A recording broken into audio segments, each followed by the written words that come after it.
All right, welcome back. Following last night's movement, we know earthquakes can happen at any time in any place, so it's important to be prepared when the next one hits. That's right. Joining us in studio to explain more is Genevieve Keys with the Utah Division of Emergency Management. Genevieve, thanks so much for being here with us today. Of course. So we just had that 3.9 magnitude earthquake last night. Talk to us about it. Does it have any connection with the Wasatch Fault? Yes, it does. So most Utahns are at risk to an earthquake here in Utah. And these things happen all of the time.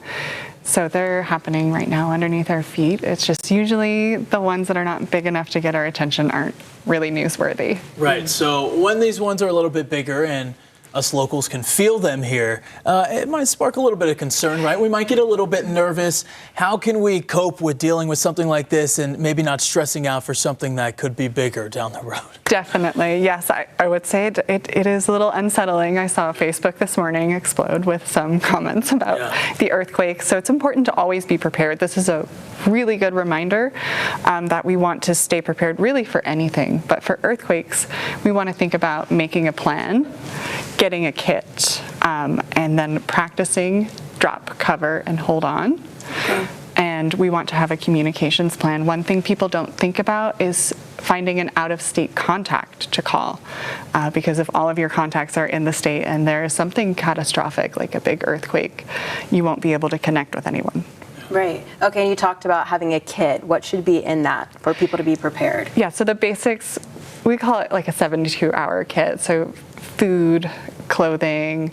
You can find out more information on bereadyutah.gov. We have a ton of information about that. There are so many levels of preparedness you can be. So you just want to start with that 72 hours. I have a question for you. So, and this is something I think about a lot. So if say you live in a building that, say you're up on like the 9th, 10th, 20th, 30th floor. We have some high rises here downtown in Salt Lake City. Yeah.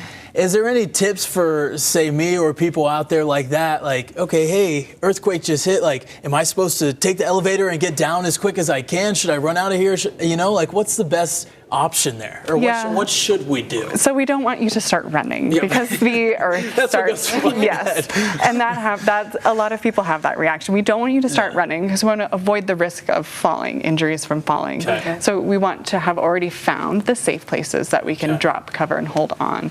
And we just practiced that with the Great Utah Shakeout on April 17th. So your message would be just to do that in your place, no matter what floor you're on. Drop. And practice. Cover, hold on. What was it again? Say it one more time. Drop. Cover. Hold on. Okay. Got it. That's good for us because Matt and I were just talking recently about how when we were younger, we were both just out, like without our parents or anything like that, and an earthquake hit, and we both just like sat there. A couple years ago. Because we just didn't know. Well, mine wasn't a little. Yeah, and I had never been through one before, so I didn't know what to do. I was like, am I fine? I think that was a great reaction. So good. Those are easy steps to remember for sure. Okay. Perfect. For more information, where should people go? bereadyutah.gov. Okay. Be ready. Okay. Awesome. Thank you so much for joining us today. Thanks for joining us. Hopefully we don't have to deal with one anytime here soon. Yeah.